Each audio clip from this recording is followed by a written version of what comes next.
என் நெஞ்சில் குடியிருக்கும் திருச்சி பகுதி மக்கள் உங்கள் அனைவருக்கும் என்னுடைய வணக்கம். எல்லாரும் எப்படி இருக்கிறீங்க? காலையில் எல்லாரும் சாப்பிட்டீங்களா? ரொம்ப நேரமா வெயிட் பண்றீங்க போல. இந்த சீக்கிரம் முடிச்சிடுறேன். கேஸ் பிரச்சனையெல்லாம் எப்படி இருக்கு? சரியாயிடுச்சா? சால்வ் ஆயிடுச்சா? கேஸ்லாம் புக் பண்ணீங்கன்னா புக் ஆகுதா? இந்த கேஸ் பிரச்சனையினால எவ்வளவு பிரச்சனைகள், எவ்வளவு டீ கடைகள் மூடிட்டாங்க, எவ்வளவு ஹோட்டல்ஸ் மூடிட்டாங்க, இதனால எவ்வளவு கஷ்டங்கள், எவ்வளவு நஷ்டங்கள். அவங்களாச்சும் கொஞ்சம் உஷாரா இருந்திருந்தாங்கன்னா இந்த கேஸ் தட்டுப்பாடை கொஞ்சம் கண்ட்ரோல் பண்ணியிருக்கலாம். இவங்களாச்சும் கொஞ்சம் முன்னெச்சரிக்கையா இருந்திருந்தா அட்லீஸ்ட் நம்ம ஊர்லயாச்சும் இந்த கேஸ் தட்டுப்பாடை கொஞ்சம் கண்ட்ரோல் பண்ணியிருக்கலாம். இவங்க 2 பேரும் தான் இதுக்கு காரணம். ஆனா நம்ம ஸ்டாலின் சாரை கேட்டீங்கன்னா நமக்கு அதுக்கும் சம்பந்தமே இல்லையே அப்படின்பாரு. ஆனா அவர் வீட்டில் ஏதாவது ஒரு ரைடுனா, அவர் வீட்டில் ஏதாவது ஒரு பிரச்சனைனா டெல்லிக்கு பறந்து போயிட்டு வருவாரு. இந்த கேஸ் சிலிண்டர் பிரச்சனைக்கு கொஞ்சம் டெல்லிக்கு பறந்து போயிட்டு வரலாம்ல, கொஞ்சம் பிரயோஜனமாச்சு இருக்கும்ல. கேஸ் சிலிண்டருக்கு மானியமா 100 ரூபாய் தருவேன்னு சொன்னீங்களே, என்ன ஆச்சு? கரும்புக்கு ஆதார விலையா 4000 ரூபாய் தருவேன்னு சொன்னீங்களே, என்ன ஆச்சு? இந்த ரேஷன்ல சர்க்கரை 1 கிலோ எக்ஸ்ட்ரா தருவேன்னு சொன்னீங்களே, என்னாச்சு? ரேஷன்ல உளுந்தம்பருப்பு கொடுப்பேன்னு சொன்னீங்களே, என்னாச்சு? நானும் இது எத்தனை வாட்டி ரிப்பீட் பண்றதுன்னு எனக்கு தெரியல. நீட்டை ரத்து செய்வோம்னு சொன்னீங்களே, என்னாச்சு? ஸோ எதெல்லாம் அவரால் செய்ய முடியாதோ அதையெல்லாம் பொய் வாக்குறுதிகளாக கொடுத்து ஏமாத்துறது தான் இவருடைய வேலையே. இப்போ அடுத்த செட் ஆஃப் இந்த பொய் வாக்குறுதிகளை ரெடி பண்ணிட்டாரு. அதனால அவரை மாதிரி நாங்கள் பொய் வாக்குறுதிகள்லாம் கொடுக்க மாட்டோம். மக்களுடைய தேவைகள் என்னன்னு சரியா புரிஞ்சுக்கிட்டு அதுக்கு ஏற்ற மாதிரி தான் நாம செயல்படுவோம். 6 சிலிண்டர்கள் தாய்மார்களுக்கு கட்டணம் இல்லாம அன்னபூர்ணி சூப்பர் 6 திட்டம் சொன்ன மாதிரியே நிறைவேற்றுவோம். கல்யாணம் ஆகி போற நம்ம தங்கைகளுக்கு 1 பவுன் தங்கமும் பட்டு சேலையும் சொன்ன மாதிரியே கொடுப்போம். 60 வயசு வரைக்கும் இருக்கிற குடும்ப தலைவிகளுக்கு மாதந்தோறும் 2500 சொன்ன மாதிரியே கொடுப்போம். என்னுடைய அம்மா, அக்கா, தங்கைகள் எல்லாருமே தமிழ்நாட்டில் எந்த மூலையிலிருந்து எங்க வேணாலும், தமிழ்நாட்டுக்குள்ள எந்த பஸ்ல வேணாலும் ஃப்ரீயா சொன்ன மாதிரியே ஃப்ரீயா போகலாம். கல்வி, ரேஷன், மருத்துவம், குடிநீர், சாலை வசதி, பஸ் போக்குவரத்து, இந்த மாதிரி அடிப்படை விஷயங்கள்ல தான் எங்களுடைய முதல் கவனம் இருக்கும். நான் ஏற்கனவே சொன்னது மாதிரி நிறைய கவர்மெண்ட் ஸ்கூல்ல இந்த டாய்லெட் வசதிகள்லாம் சரியா இல்லை, அதை சரிப்படுத்தணும்னு சொன்னோம். உடனே இதெல்லாம் ஒரு பெரிய விஷயமா அப்படின்ட்டு சில அறிவாளிங்க கேட்டாங்க. அந்த அடிப்படை வசதிகள் இல்லாததுனால தான் ஒரு 12th ஸ்டாண்டர்ட் படிக்கிற பொண்ணு ஒரு அவசரத்துக்கு ஒரு காட்டு பக்கம் ஒதுங்கினாங்க. என்னாச்சு? இந்த உலகத்தை விட்டே போயிட்டாங்க. அதுக்கு என்ன காரணம்? இந்த மாதிரி அடிப்படை வசதிகள் இல்லாததான் காரணம். அதனால என்னுடைய தாய்மார்களே, உங்களுக்கு பாதுகாப்பு இல்லாத இந்த அடிப்படை வசதிகள் கூட செஞ்சு கொடுக்காத இந்த தீய சக்தி திமுக அரசை என்ன பண்ணலாம்? தூக்கி வீசி எறிவோமா? எதுக்கு இப்ப அங்க இங்க சுத்திக்கிட்டு நம்ம ஊருக்கே வருவோம், நம்ம திருச்சிக்கே வருவோம். இங்க ஒரு மந்திரி இருக்கிறாரு, நகராட்சி துறையில வேலை வாங்கி தரதா சொல்லி கோடிக்கணக்கான பணத்தை லஞ்சமா வாங்கிக்கிட்டு தகுதியானவங்களுக்கு எல்லாம் வேலை வாய்ப்பு கிடைக்காத அளவுக்கு பண்ணிருக்கிறாரு. இதெல்லாம் எவ்வளவு பெரிய ஒரு ஏமாத்து வேலை. அதனால நம்ம தம்பி தங்கைகளே, உங்களுக்கு இந்த வேலை வாய்ப்பை பறிச்ச இந்த ஸ்டாலின் சார் சர்க்காரை என்ன பண்ணலாம்? தூக்கி வீசி எறிவோமா?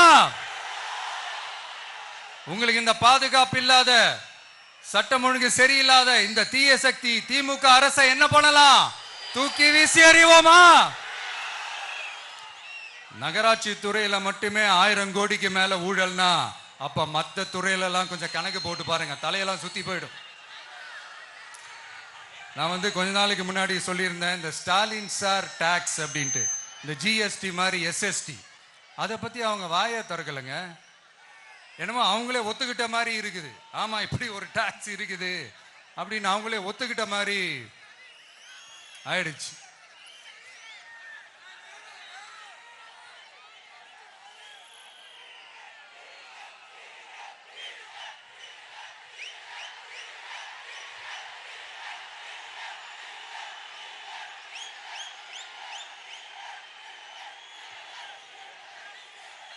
இந்த கல்லூரி பேராசிரியர்கள், கல்லூரி உதவி பேராசிரியர்களுக்கு அந்த போஸ்டிங்க்கு 2000 பேருக்கு மேல அந்த வேலை கொடுப்போம்னு சொன்னாங்க. கடைசியில் எத்தனை பேருக்கு கொடுத்தாங்க தெரியுமா? வெறும் 5 பேருக்கு. 2000 எங்க, இந்த 5 எங்க? அதனால இதெல்லாம் வெறும் அறிவிப்புகள் மட்டும்தான். இது மாதிரி லட்சக்கணக்கான காலி பணியிடங்களை நிரப்புவோம்னு சொன்னாங்க. அதுவும் என்ன ஆச்சுன்னு தெரியல. இதெல்லாம் வெறும் அறிவிப்புகள் மட்டும்தான். இதனால ஒரு யூஸுமே கிடையாது. யூஸ்லெஸ் கவர்மெண்ட் இது. அது மாதிரி 100% ஒரு நியாயமான ஒரு ஆட்சியை நாம கொடுப்போம்ங்க. 100% நீங்க இந்த விஜய நம்பலாமுங்க.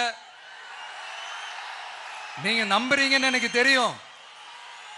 அதனாலதான் என்னுடைய சொந்த பந்தங்களாகிய உங்ககிட்ட எனக்கு அந்த உரிமை இருக்கு.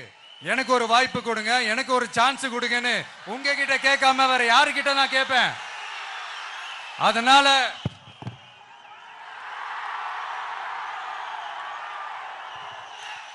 எனக்கு ஒரே ஒரு வாய்ப்பு கொடுங்க.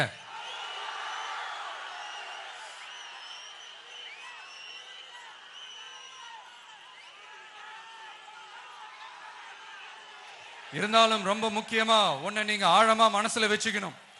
இந்த எலெக்ஷன்ல திமுக ஏலத்தில் எடுத்திருக்கிற கல்லாப்பெட்டி கூட்டணியோட சேர்ந்து, அப்புறம் நாம ஏற்கனவே சொன்னோமே அந்த மற்றும் பலர் கூட்டணின்னு ஒண்ணு இருக்குல்ல, அவங்களோடும் கள்ள கூட்டணி போட்டுக்கிட்டு எல்லாரும் முன்னா சேர்ந்துக்கிட்டு நம்மள உங்க விஜய எப்படியெல்லாம் எதிர்க்கிறாங்கன்னு நான் சொல்லிதான் உங்களுக்கு தெரியணும்னு அவசியம் இல்லை.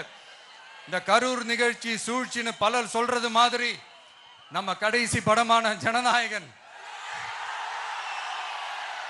அதான் நம்ம மனசுக்கு நெருக்கமான உங்க எல்லாரோடும் நமக்கு இருக்கிற பூர்வ ஜென்ம பந்தத்தை இன்னமும் எங்க இறுக்கமா மாத்திடுமோன்னு, எங்க அது இந்த தேர்தலில் நமக்கு மிகப்பெரிய ஆயுதமா மாறிடுமோன்னு ஒரு கூட்டு சூழ்ச்சி, அதோட இன்னும் பல பல சூழ்ச்சிகள். அதனால உங்க மகன், உங்க அண்ணன், உங்க தம்பி, உங்க விஜய் கேட்கிறேன், உங்களுக்காக நீதி கேட்க வந்த எனக்கும் சேர்த்துதான் நீதி வேண்டும். அவங்க கொள்ளையடிக்க இதுவரைக்கும் எப்படி உங்களை ஏமாத்திட்டு இருக்காங்க தெரியுமா? இந்த காங்கிரஸ்ல இருக்கிற சிலரை கையில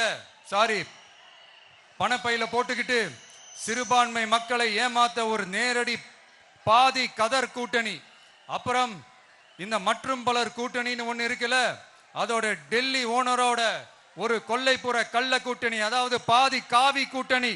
கொள்கைன்னு ஏமாத்துறாங்க. அதனால இந்த திமுகவையும் நம்பாதீங்க, இந்த பாஜகவையும் நம்பாதீங்க. 2 பேரும் வேற வேற கூட்டணி எல்லாம் கிடையாது, ஒரே கூட்டணி தான். 2 பேரையும் நம்பாதீங்க. இதுல எந்த டவுட்டும் உங்களுக்கு வேணாம். நீங்க திமுகவுக்கு ஓட்டு போட்டாலும் சரி, அந்த மற்றும் பலருக்கு நீங்க ஓட்டு போட்டாலும் சரி, நீங்க யாருக்கு ஓட்டு போடுறதுக்கு சமம்னு நீங்களே புரிஞ்சுக்கோங்க. அதனால இந்த வரப்போற தேர்தலில் டிவிகேக்கு உங்க சப்போர்ட்டியை கொடுங்க. இன்னும் பல வருஷத்துக்கு தமிழ்நாடு சூப்பரா இருக்கும். அப்புறம் நான் ஒரு விஷயத்தை திருப்பி ரிப்பீட் பண்றேன்னு சொல்லி யாரும் தவறா எடுத்துக்க வேணாம், ஏன்னா அது என்னுடைய கடமை. ஒவ்வொரு ஊருக்கும் போய் அதை நான் ரிப்பீட் பண்ண சொல்லியே ஆகணும். ஏப்ரல் 23ஆம் தேதி சும்மா காலங்காத்தால பக்காவா ரெடி ஆயிட்டு ஓட்டர் ஐடி கார்டை கையில எடுத்துக்கிட்டு முதல்ல பூத்துல போய் நின்னு அந்த விசில் சின்னத்துக்கு நேரா இருக்கிற அந்த பட்டனை ஒரு அழுத்துங்க. உங்க வீட்டுல இருக்கிற ஒவ்வொருத்தரையும் அழைச்சிட்டு போங்க. சப்போஸ் வெளியூர்ல இருந்து இங்க திருச்சியில இருக்கீங்கன்னா என்னடா ஊருக்கு போய் ஓட்டு போடணுமேன்ட்டு அசால்ட்டா விட்டுறாதீங்க. இப்பவே அட்வான்ஸ் அவங்களுடைய டிக்கெட்டை புக் பண்ணுங்க. இது ஒரு தலைமுறைக்கான ஒரு தேர்தல், உங்களுக்கான தேர்தல். எவ்வளவு பெரிய வசதியான வாழ்க்கையா இருந்தாலும் எல்லாத்தையும் உதறி தள்ளிட்டு உங்களுக்காக மட்டுமே வந்திருக்கிறேன். உங்களுக்காக நன்றி கடன் செலுத்துறதுக்காக மட்டுமே வந்திருக்கிறேன். அத்தனை வழிகளையும் தாங்கிக்கிட்டு உங்களுக்காக மட்டுமே வந்திருக்கிறேன். ஒரு நாளும் பொய் சொல்லி உங்களை நான் ஏமாத்த மாட்டேன். இந்த 4 முனை போட்டி 40 முனை போட்டின்னு எத்தனை முனை போட்டின்னு வந்தாலும் இங்க 2 முனை போட்டி மட்டும்தான். ஒன்னு டிவிகே, இன்னொன்னு டிஎம்கே. மக்கள் விரோத ஆட்சி நடத்துற ஸ்டாலின் சார் வேணுமா, மக்களை நேசிக்கிற விஜய் வேணுமா? அவ்வளவுதான் இந்த தேர்தலே.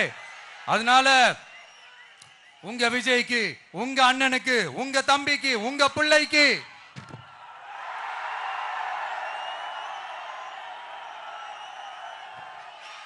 ஒரே ஒரு வாய்ப்பு கொடுங்க. தயவு செஞ்சு விசில் சின்னத்துக்கு ஓட்டு போடுங்க. இது ஒரு விசில் புரட்சி தேர்தலா இருக்கணும். இங்க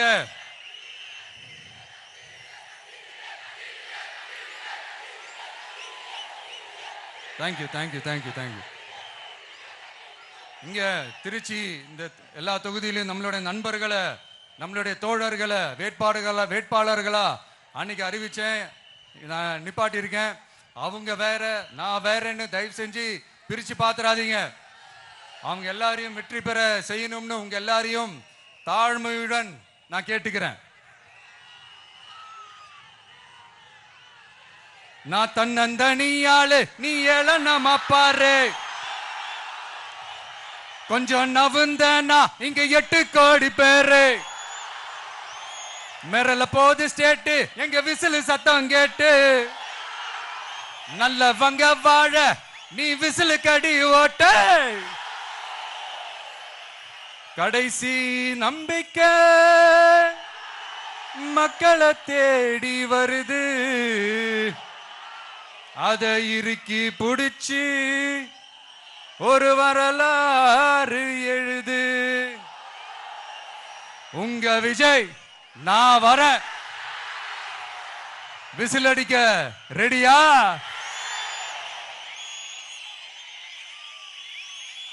கான்பிடண்டா இருங்க.